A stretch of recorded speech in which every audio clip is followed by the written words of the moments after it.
मध्य प्रदेश के दमोह जिले के एक छोटे से गांव पटेरा में आत्माराम का परिवार कई पीढ़ियों से रह रहा था। हालांकि आत्माराम की अब उम्र काफी हो चली है और उनका व्यापार उनके दोनों बेटे सुनील और अनिल संभालते हैं। आत्माराम तो बस बड़े बेटे सुनील के बच्चों को किस्से कहानियां सुनाते रहते हैं।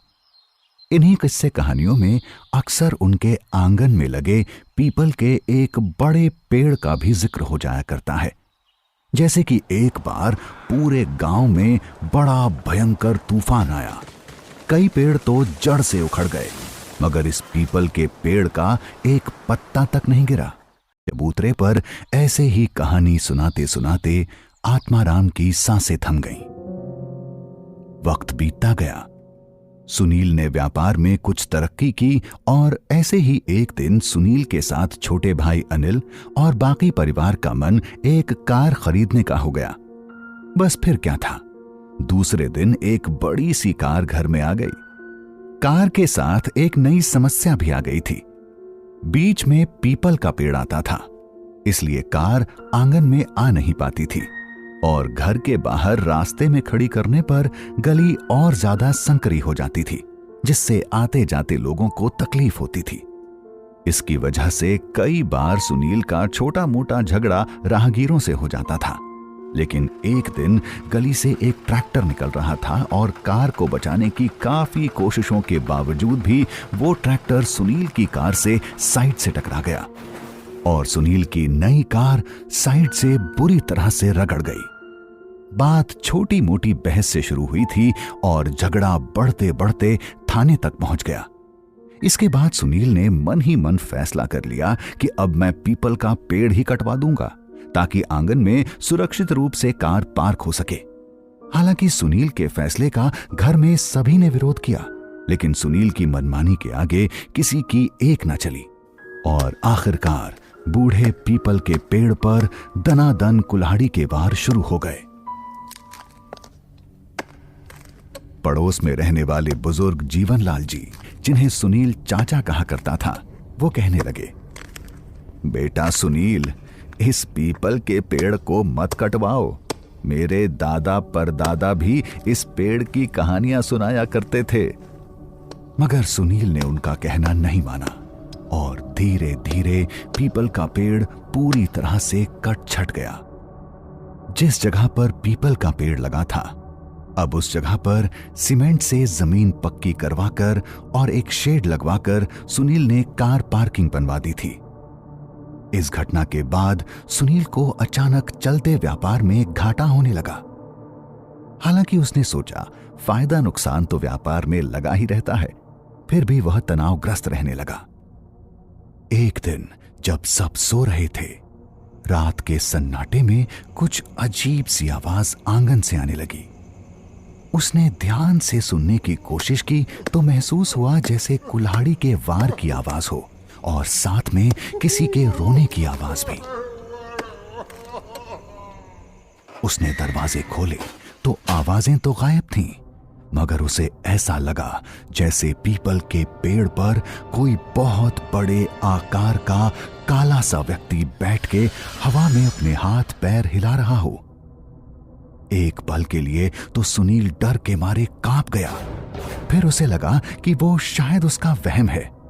फिर भी वो नहीं भूल पा रहा था कि उसने कुल्हाड़ी के वार और रोने चीखने की आवाजें साफ साफ सुनी थीं। सुबह सुनील ने यूं ही जानने के लिए घर के बाकी सदस्यों से पूछा कि क्या किसी ने कोई आवाज सुनी, मगर सबने यही कहा कि उन्होंने कोई आवाज नहीं सुनी। अब सुनील का डर थोड़ा और बढ़ गया।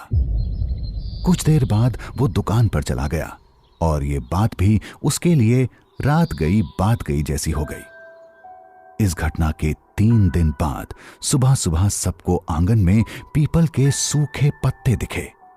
घर के लोग थोड़ा सहम तो गए, मगर सबने यही सोचा कि शायद हो सकता है रात को कहीं से उड़कर ये पीपल के पत्ते आ गए हों। उसी दिन रात को जब सब लोग सो रहे थे, अचानक आंगन की तरफ से बहुत जोरदार आवाज हुई। सुनील की नींद कुछ यूं खुल गई मानो जैसे सिर्फ उसी ने वो आवाज सुनी हो।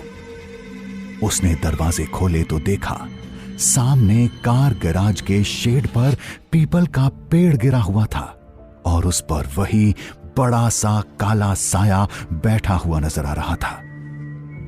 ये मंजर देखकर उसकी रूह कांप गई। सुनील ने शोर मचाते हुए सबको ये मंजर दिखाने के लिए उठा दिया, मगर कार के ऊपर अब ना तो कोई पेड़ गिरा हुआ था और ना ही कोई काला साया नजर आ रहा था। हाँ, शेड और कार की छत पर जरूर काफी टूट फूट हो गई थी, लेकिन सुनील को छोड़कर किसी की भी समझ में यह नहीं आ रहा था कि आखिर ये सब हुआ तो हुआ कैसे। रोज की तरह अगली सुबह सुनील दुकान चला गया। दिन में उसने कार कंपनी में बात की और यह तय हुआ कि वो शाम को अपनी कार डेंटिंग पेंटिंग के लिए सर्विस सेंटर में छोड़ देगा। शाम को बड़ी मुश्किल से गैराज में फंसी कार सुनील ने निकाली और सर्विस सेंटर की ओर चल दिया। रास्ते में उसने मूड चेंज करने के लिए म्यूजिक प्लेयर ऑन किया। 1-2 मिनट गाना बजने के बाद अचानक म्यूजिक प्लेयर से कुछ अजीब सी आवाजें आने लगी।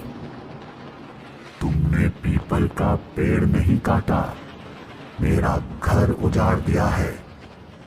एक जिन का घर तुमने तहस नहस कर दिया है। अब तुम नहीं बचोगे। ये सुनकर सुनील डर के मारे पसीना पसीना हो गया।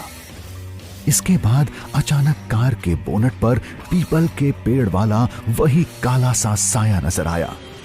उसके दोनों हाथ साइड की विंडो से सुनील का गला दबाने लगे। सुनील छटपटाने लगा, चिल्लाने लगा। गाड़ी लहराते हुए बिजली के खंभे से टकरा गई। सबको यही लगा कि सुनील की मौत एक्सीडेंट से हुई है, जबकि सच ये था कि सुनील की मौत एक्सीडेंट से कुछ पल पहले ही गला घुटने से हो गई थी। इस हादसे के 1 माह बाद सुनील के भाई अनिल को सपना आया कि तुम्हारे भाई सुनील ने पीपल का पेड़ काट के मेरा घर उजाड़ दिया, इसलिए वो मर गया। ये जिन्न का घर था, ये मेरा घर था।